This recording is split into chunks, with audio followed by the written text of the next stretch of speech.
Salut tout le monde! On est en reportage très spécial aujourd'hui du côté de Trois-Rivières chez Roulis Électrique. Merci à Sylvain Juteau qui nous a prêté ses installations pour une recharge. En fait, on fait aujourd'hui ce qu'on pense qui va devenir le plus gros test de véhicules électriques en conditions hivernales au monde. Le record à battre est de 20 si on a bien vérifié nos données. On a 21 véhicules 100% électriques aujourd'hui de tout acabit. Simplement pour vous dire qu'il fait moins 16 degrés, donc on a des très bonnes conditions. On se dirige du côté de Saint-Ignace de Loyola. Et le but de l'exercice aujourd'hui, c'est de prouver une fois pour toutes les réelles autonomies des véhicules électriques l'hiver. Donc on se retrouve un petit peu plus tard sur le fleuve Saint-Laurent pour la suite du reportage.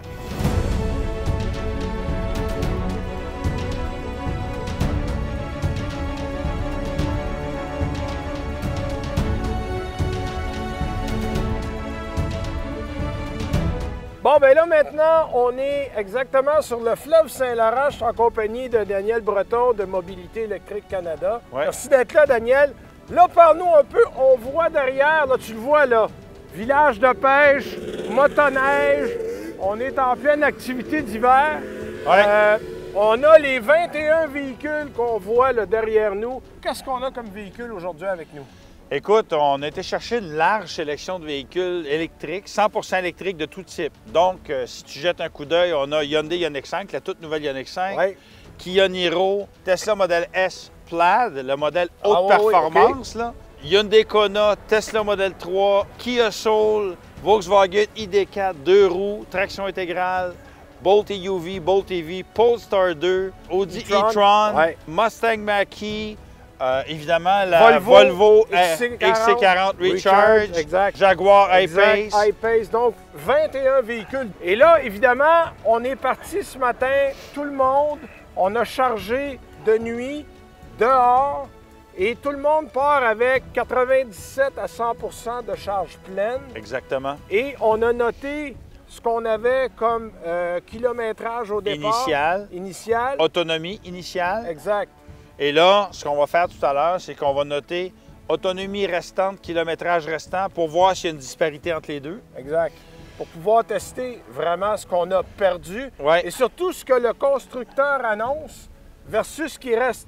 Et là, évidemment, deuxième étape, on va retourner à Trois-Rivières et là, on va renoter tous les paramètres qu'on a. Évidemment, tout le monde tient la température dans le véhicule à 20 degrés. En mode automatique. En mode automatique, puis tout le monde a roulé 105 km sur l'autoroute en s'en venant. Exactement. Donc là, on termine la première étape, on retourne à la deuxième étape et on va se reparler tantôt.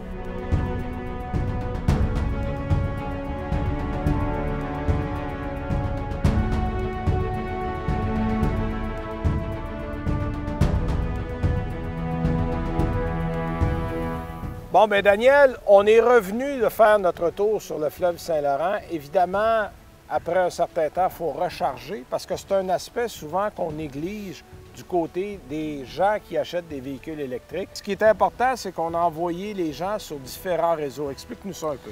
Exactement. C'est-à-dire que d'abord, on a tenu à voir différents véhicules sur différents réseaux et différentes capacité de borne de recharge. L'idée, c'est de faire en sorte justement de voir comment les réseaux se comportaient. Oui. Fait qu'on a envoyé des gens sur des bornes Electrify Canada, sur des bornes circuit électrique, sur des bornes Flow, des bornes ChargePoint et évidemment les superchargers Tesla.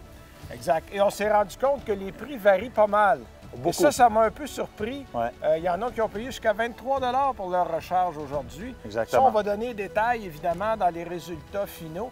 Mais ce que j'aimerais faire pour terminer le reportage en beauté, d'abord remercier tout le monde. Merci la gang. Merci Bravo. beaucoup, les gars. Merci d'avoir été là, les gars, les filles. On a encore des gens qui arrivent. Ouais.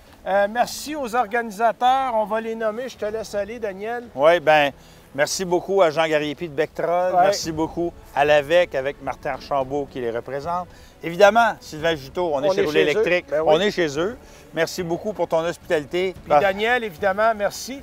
Et l'annuel d'automobile qui participe. Donc, on va faire un petit reportage comme vous l'avez vu. Mais cet automne, on va avoir tous les résultats. On commence ça aujourd'hui, on compile. Et vous allez avoir vraiment un test complet sur comment ça roule un véhicule électrique en hiver. Oui, exactement. Merci tout le monde. All right. Bye. Woo!